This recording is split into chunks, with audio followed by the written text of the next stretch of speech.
Now, from WFTV, this is Channel 9 Eyewitness News Daybreak Saturday. Coverage you can count on. Pretty scary. Never seen anything like this before. Flames within inches of homes. As people wake up from a restless night, some fear a new day will bring even more brush fire danger. I mean, you're kind of at wit's end. I mean, there's nothing you can do.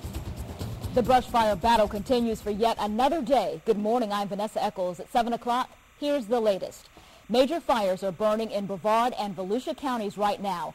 Near Osteen, a fire that's approaching 1,000 acres is burning near Hunting Camp Road and State Road 415. 12 families were evacuated last night, and 6 remain out of their homes right now.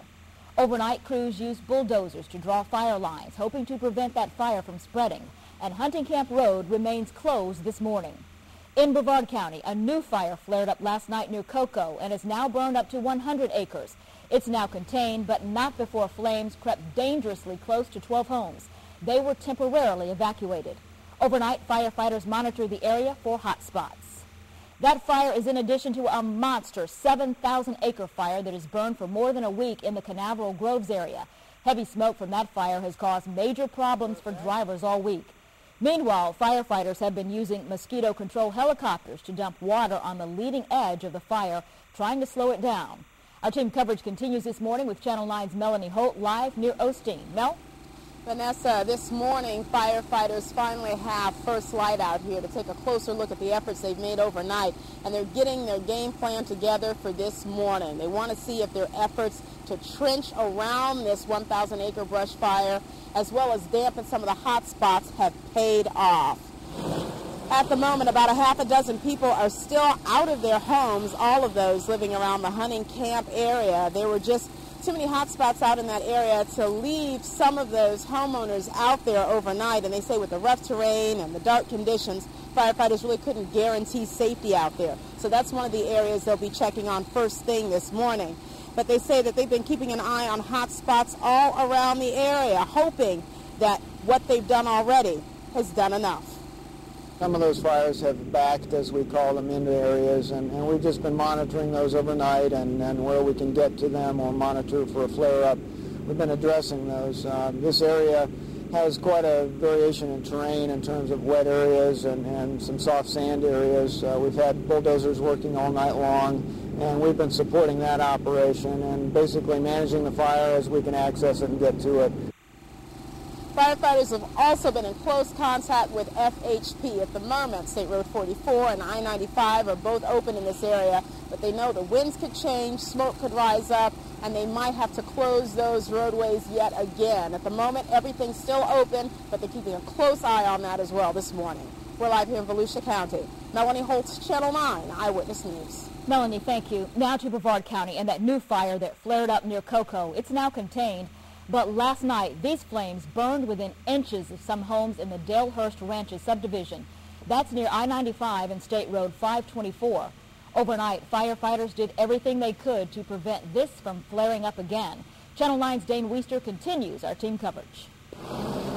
This time, flames swept through more than just trees and brush. Here, a car was the first to go. A trampoline, a car trailer, and several sheds were also lost. Homes could have been next. Yes, this is too close to home. Look here at Ted Molina's home. Fire burned right up the grass, inches away. At one point, it got so bad, one engine ran out of water, so firefighters hooked up garden hoses to keep up their fight. With at least 12 homes evacuated, the Dalehurst Ranches neighborhood was shut down. Families can only wait at a nearby church and worry. Pretty scary. Never seen anything like this before. Gina Fansell packed up everything she could, clothes, paperwork, food. And with an 18-month-old baby girl, watching billowing smoke inch closer made it more nerve-wracking. Shaking, nervous, stomach, getting nerves and everything. Yeah, it's pretty bad. Luckily, like we've seen before, helicopter drops made the difference. 2 of them were able to douse the biggest part of the blaze and bring it under control. In the end, no homes were damaged, no lives lost, and no one was hurt. Dane Weister, Channel 9 Eyewitness News.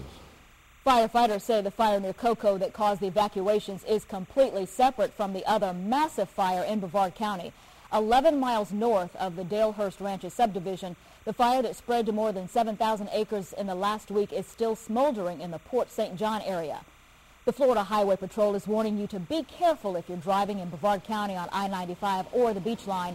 The smoke from this 7,000-acre fire caused several traffic pileups yesterday, so troopers closed down the highway for the third time. But some people already entered the haze before the roadblocks were put up.